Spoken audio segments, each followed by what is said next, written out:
Hello and welcome or welcome back to my channel. My name is Nicole and I am going to be doing the banned book tag. That's band as in music band, not banned books. So I'm looking forward to this. This is a book tag that was created by Ali at A Genteel Black Hole. I can't speak today apparently, but that's not new. And yeah, he tagged me in the video, and so I'm excited to do this.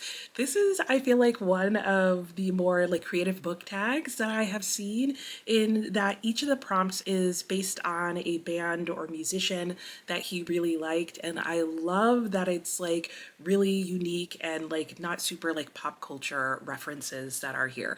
These are very popular bands or musicians in their own niche and stuff, and I knew a few of them, and then there were a few that I didn't know, and I like his video. Highly recommend you go and check it out. I will put that link in the description box below because he does take a little time and talk about each of the groups or person, and he also goes into how they inspired the particular book prompt.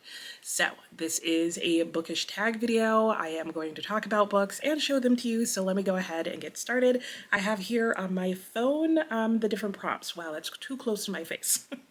At least for me not to have my glasses on. Anyway, prompt number 1 is The Cardiacs, a book close to your heart or a book with flowers on the cover. Bonus points if they were daisies.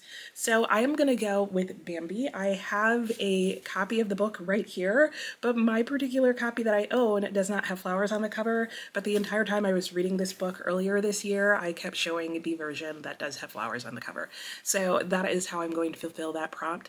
I did decide in doing this tag video to try and use only books that I read this year, because I feel like otherwise it's really tempting to repeat the same books in every tag video I do, and that's boring. So these are books that I read this year, so you can see reviews of them on my channel somewhere if you want to. Okay, so Bambi. It's definitely not super close to my heart, though I feel like it tugs on your heart when you read it, and I did really enjoy it, but I'm definitely going with the flowers on the cover. Book number 2 was a book that brings you joy, or a book written or set where you live, and I decided to go with The Book of Delights. I read that earlier this year and it lives up to its name. It was delightful to read, and he did talk about, I think, multiple places where I have lived or lived near, so I kind of like the fact that it also works for both of the prompts. I'll lean over this way so you can more easily see the cover, or at least a larger version of it. I don't know why I didn't take it off my bookshelves because I do own the book. Oh wow. Moving on. Number 3 is, oh, and that prompt was for XTC. Number 3 is Thelonious Monk. I love that I included Thelonious Monk in here. A character with the brilliant name, because Thelonious Monk is a brilliant name, or a distinctive hat, which, if you know, you know. So for this one, I decided to go with the book Watership Down. I actually decided this before I had seen that in Ali's video. He also mentions Watership Down, so I think that was fun. Anyway, I'm going to go with the character with a brilliant name, which could either be Bigwig or General, what is it, Woundwort? There are some fun character names in here. Even the main character, Fiver, has a really good name. And I really enjoyed this book when I read it earlier this year. And yeah, the names are definitely ones that stick with you. Number 4 is Robert Wyatt, a character who experiences a sea change or hits rock bottom. And I had quite a few books that I could use for this, but I decided on one, oh, that I no longer own. Forgot about that part. And the book I decided to go with is Stoner, because there's definitely characters in here who I would say hit rock bottom, and the one that I'm thinking of is probably not the one that most people are thinking of. Number 5, Ivor Cutler, a favorite poetry book or poem. Bonus points if you read a poem, or a favorite Scottish book. So for this one, I'm going to go with the book of poetry that I've recently read, or really, yeah, I guess it would be considered a book of poetry because there are technically multiple poems in here, and that is Chaucer's The Canterbury Tales. This was the most recent book that I was reading for the high school required reading challenge. And yeah, if you know, it is a series of what feel like short stories, but they're all told as poems. And I was really intimidated to reread this book, but it's worked out really well, so I am happy to be able to include this in a book tag. Also, I just want to randomly point out that thus far the 3 books that I own that I've showed are all green. I don't know what's up with that. Number 6, The Bad Plus, a book that is a retelling of an older story or a book with a mathematical term or number in the title. I liked the one with the mathematical term, but because I was going with books from this year and I wanted to do books that I've read, I ended up deciding to go with Inanna. This is a mythological retelling. The entire trilogy is called the Sumerian trilogy because it retells basically the stories of gods and goddesses and the people in Sumer. So ancient Mesopotamia, if you recall that time. And I really enjoyed this book. I'm looking forward to book 2, and I love the fact that it's a mythological retelling that is not Greek or Roman. Number 7, Shudder to Think, a book that scared you or a thought-provoking book. I try to avoid books that scare me, and so for a thought-provoking book, I ended up going with Under the Eye of the Big Bird. I thought this book had a lot of interesting things to say, and it definitely had me thinking at the end. I feel like I even had to think a lot to figure out what was going on in the first part of this book, and I felt really mixed about this book when I first read it, but it's now something I really want to reread because I think I liked it better than I thought I did. I think it was just such an unusual way of telling a story and pulling the parts together that it didn't really start to click until like the last 30, 40 pages of the book.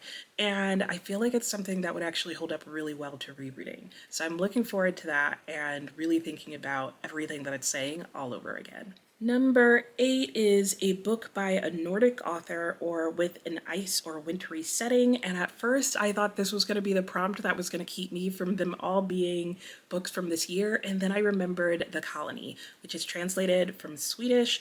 I don't own that book, but I did really enjoy it. It was also probably one that I would have picked as thought-provoking, but it's definitely a character study that I read earlier this year and it worked out really well.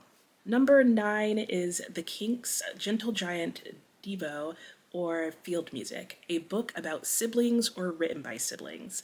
This was one where I feel like I'm stretching it just a little bit. I didn't want to figure out if any of the books I had read this year were written by siblings, but there were a couple that had siblings in them. But the first one that really pops into mind is the books from the Cairo trilogy. This is a series of 3 books. I have read Palace Walk and Palace of Desire, and the last one I have is Sugar Street. All 3 of them follow a family of 5, a mother, a father, and their how many does that leave? No, that's not right. They have 5 kids. So I guess it's a family of 7.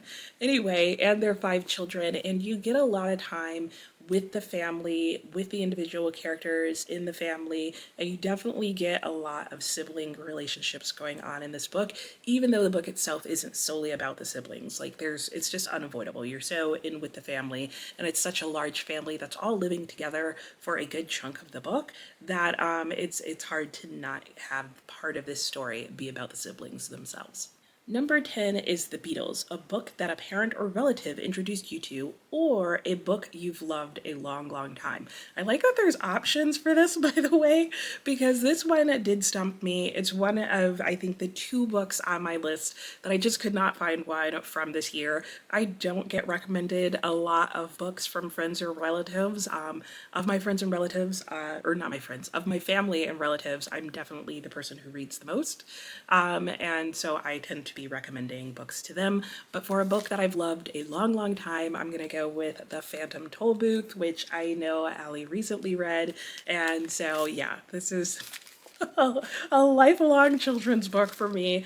I enjoyed this book since the first time I had it read to me, all the way through middle school when I read it to myself, and as an adult as I've reread it multiple times. And yeah, I think this is the second time this year I'm like, I might need to reread this soon, so we'll see. That may be coming up. Maybe for my birthday month, just rereading all my favorite books.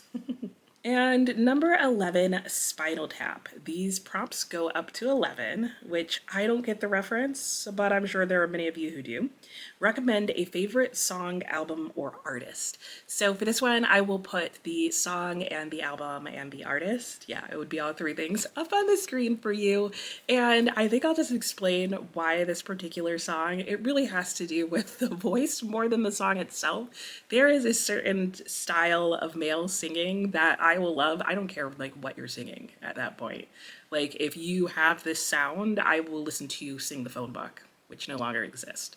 But if it did, I would listen to it.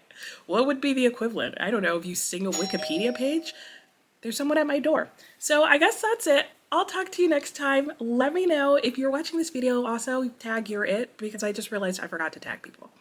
And now let me go see who's at the door. What a weird way to end a video. Bye.